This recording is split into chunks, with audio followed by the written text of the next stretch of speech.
Thoughts on the Deebo Peter King story? Good question. Okay, so Deebo broke his foot. Peter King's been on vacation. He comes back and says, this is all the things that I've learned since I've been gone, and says that Deebo Samuel's basically going to miss the first month of the season.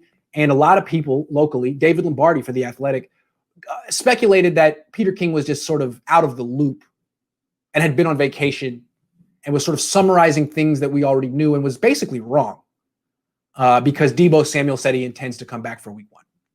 That's possible. Certainly possible. But I can't help but remember that Peter King was the guy the 49ers invited into their war room in 2017 to watch not just the draft, but the day leading up to it and the aftermath.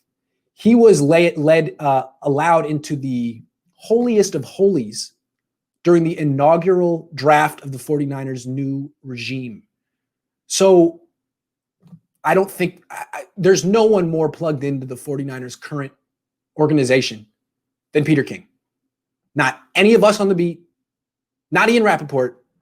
Only Peter King was in that war room.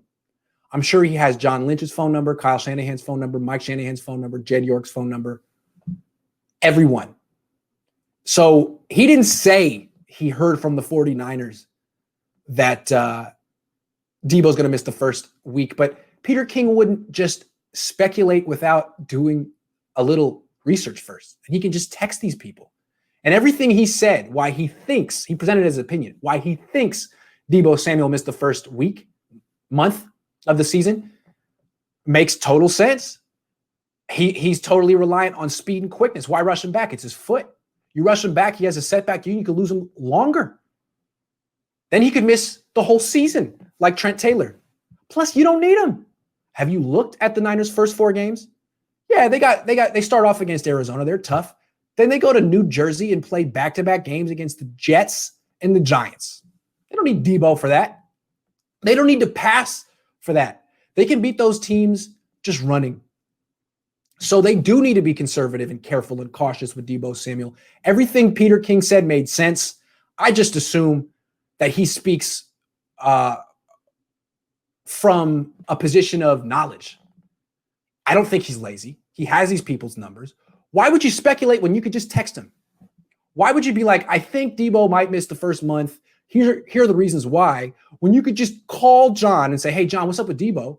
Or Kyle. And they'll be like, look, this is deep off the record, just between me and you, presented as your opinion. But here's the deal. I mean, that's what real journalists do. If you have the contact, you call the guy. You don't just guess and be like, well, I could have called him. So I believe it. There's no reason to rush back Deebo. 0. Be careful. You'll probably go 4-0 without him anyway.